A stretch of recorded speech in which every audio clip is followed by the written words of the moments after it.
Hi, welcome back to another edition of Max and Nicky 1000th Time Reactions, where we react to a song after listening to it for our 1000th time. We release a video every day, 7 days a week. so make sure to hit that subscribe button And ding that post notification bell. so you don't miss out on all our content. So what are we going to listen to right now, Max? We're going to listen to Mack the Knife by Bobby Darin. This is a good one. Originally from Three Penny Opera. By Kurt Weill. And then the lyrics were adapted by, of course, Mark Blitzer, I think, right? Oh, but the original lyricist, I believe, is Bertolt Brecht, I think. For the German lyrics. Anyway, Yes. If you're new to the channel, what we do on here is we listen to a song all the way through without stopping so as not to disrupt the intention of the artist. And then afterward, we'll talk about our reaction, go into some in-depth analysis, and maybe talk a little bit about the artist and the history of the song, if we should know it. And we do know a little bit of the history of this song in particular. Sure. We also like to mention, as we normally do, that we have another YouTube channel called Max and Nicky, on which we perform oldies tunes, jazz standards, and Originals in that vein. We got comedy videos on there. We got comedy videos on there as well. So please take a look at that if you're interested. But for right now, let's all listen to Mack the Knife by Bobby Darin. For our 1000th time. Here we go.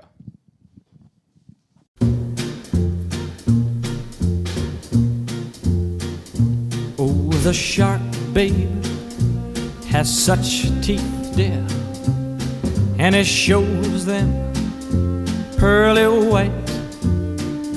Just a jackknife has old Maggie Heath, babe, and it keeps it out of sight.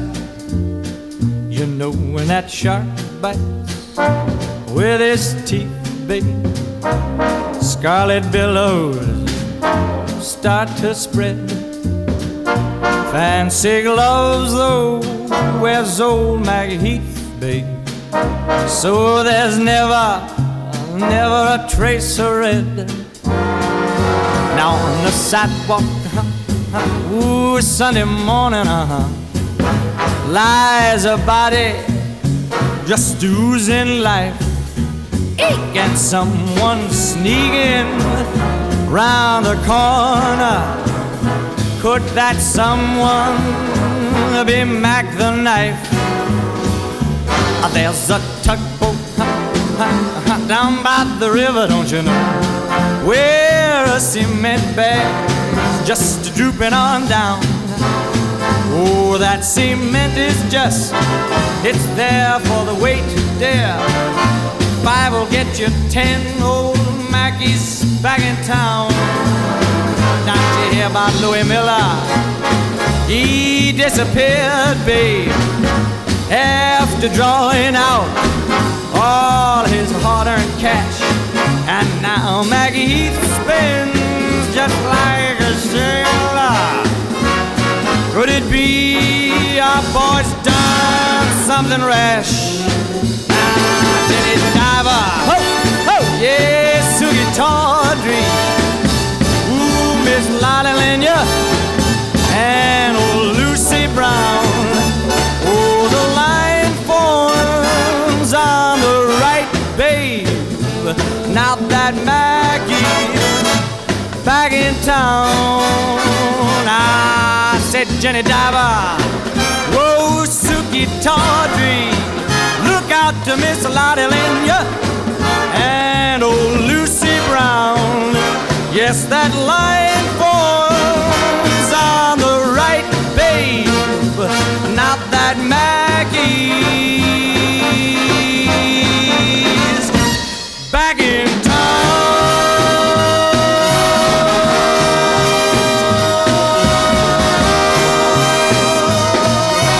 Look out, old Maggie is back.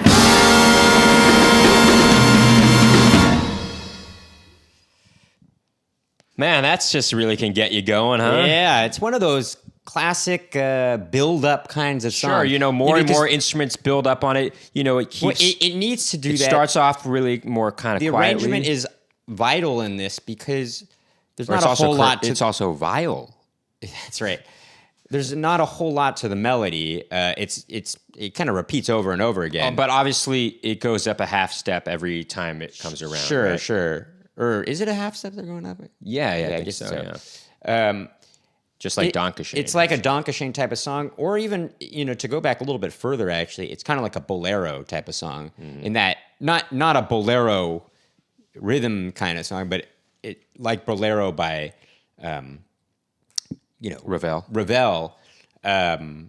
It's this melody that keeps getting repeated over and over Maurice again. Ravel, by the way. And the composition is made fresh each time, or it continues its freshness throughout the whole thing because of the arrangement and the orchestration. But also the performance of Bobby Darin himself. He starts off quieter and he really gets more into it. He's a real showman. Showman. I mean, would you call him a crooner or nah? Sure. Yeah, I guess so. He passed away at a very young age as well. Yeah, in the 70s. Early 70s, right? Something like that. But interesting thing about him, he actually was really driven. He thought, from what I understand, he thought, I'm going to be bigger. He thought he was better than Frank Sinatra. He's like, I'm going to be bigger than him. I think that part of him releasing this song was to kind of prove that, I think. Well, yeah. Because he had a few pop hits under his belt, like Splish Splash. Splish Splash and Dream Lover. But he wanted to be like, all right, he wanted to prove he was, worth his weight in salt. There's an episode or a clip that I've seen on the Andy Williams show of Andy Williams, Bobby Darin, and Eddie Fisher. That's right. They're all singing Do Re Mi together, but the way they perform it, it's with such ease. It almost seems like it's on the spot and spontaneous, but you know that they had to have practiced this tune. But the way they deliver it, it seems so natural and organic. I mean, you're like, man, these guys are all really good performers. I mean, Bobby Darin is a crooner, yeah, but he can get pretty, as you heard, he can kind of belt it out, project it actually. He's great. I love the buildup of these instruments, and I love that kind of those stinging horns, and then I love at the end where it does that bum bum bum bum bum bum bum. It's so classic. It's such a classic kind of the move, lyrics. Do you know what they're about, right, I guess?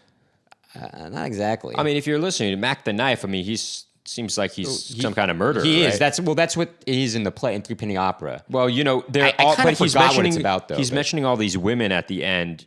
Lucy Brown. He's a serial they're all killer. lining up to essentially get murdered. By him, murdered. Or That's something right. like that. That's I guess. Right. I think you're right. Or they're lining up on his list of victims. I'd have to pay attention a little bit more to the lyrics. I think he's like something. Some of the lyrics, I think it's talking about shark bait. Something like that. Pearly whites or something. Pearly whites. Oh no, pearly white. Something. I forget exactly. I think they're likening him to like a shark with these sharp teeth. But imagine that these or, lyrics were originally in German. They were. I know, but imagine it being sung in German, Oh, I do. I've heard it before. Oh, is it good? Well, it's definitely not done like this. It's more like I can't speak German, but it's like I can't. I don't know how to do fake German, but Didn't sound like German at all. Schneisen, Schniesen, Voicen, Clive. Hopefully we're not offending any Germans around here, but Well, why is that offensive? I would like to hear a German that doesn't know how to speak English. I wouldn't be offended if they were trying to speak a faux American. It's interesting you say that because when I was in France, we both studied abroad in France, different cities, and I remember watching the TV before, and there's somebody on there trying to impersonate somebody speaking English. Was it Gad Elemi? Maybe it was Gad Yeah, Elemi. so that, I think, he tells a story. He was on Conan O'Brien before. Gad Elemi, I think that's how you pronounce it, but he's a stand-up comedian. He was really big in France, and then I don't know, maybe 7 years ago or something like that, he decided to. I think he moved or started. People call making him his the rounds Jerry Seinfeld of France. and he started to make a move to New York and started performing here a lot.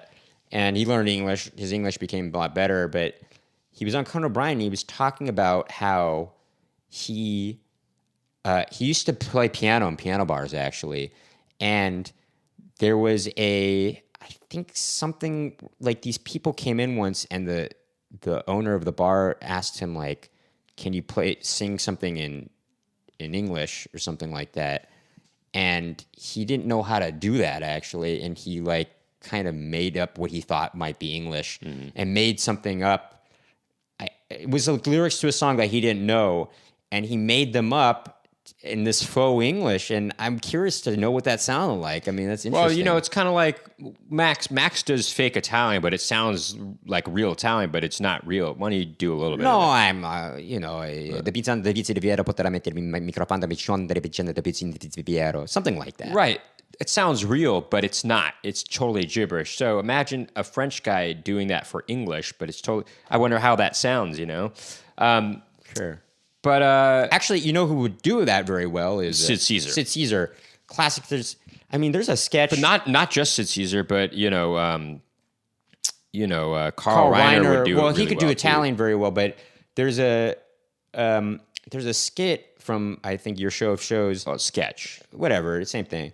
Where he plays this German general. I think it's called the German general. It's really funny. I mean, and I don't want to ruin the ending for you. The punchline at the end is so classic. It's one of those sketches, and I think Mel Brooks wrote it. It's one of those sketches that you think, now this has a solid ending to it. Well, it's going somewhere. No, but it's not just that. It's the whole body of the sketch is really funny because you have to just watch it. Just watch it. We're really going off topic. You have to understand that it's funnier knowing that Sid Caesar and the other guy in it don't actually know how to speak German. That's what makes it really funny. Right. But the who was kicker the other at the guy end again? is what he makes was it really also funny. really good at it. I can't remember his name. I forgot, but also there's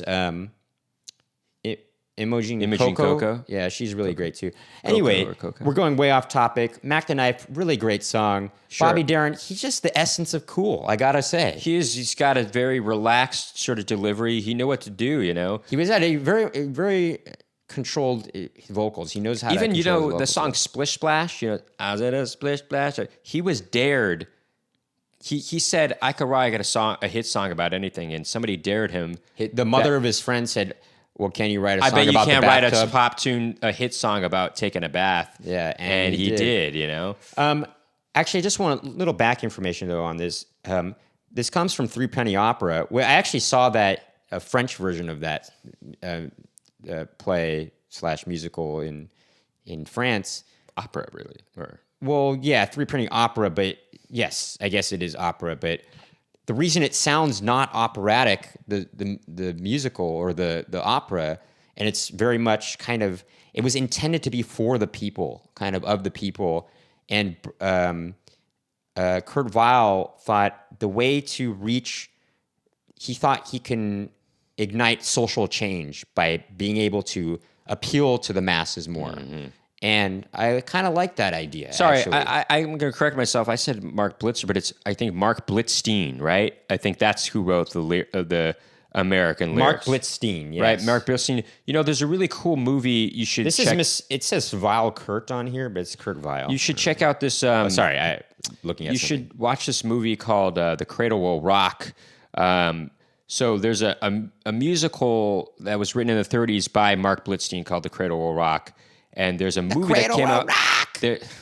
There's a movie that came out in 1999, directed by Tim Robbins and written by Tim Robbins, called The Cradle Will Rock, and it's about the staging of that musical, the initial staging in the 1930s about that musical. And Hank Azaria plays Mark Blitzstein. It's a really good movie, and the music in it is really good too. If I'm correct, isn't it a theater company that Orson Welles was a part of? Yeah, Orson Welles and John Houseman. John Houseman. Oh, really? Yeah. Yeah. John Houseman and Orson Welles kind of worked together for a little bit. Wasn't it called like something like, not the People's Theater, but something like that or something? Something like that. Right, maybe I'm wrong. A young Orson Welles. Anyway, we're going off way too much.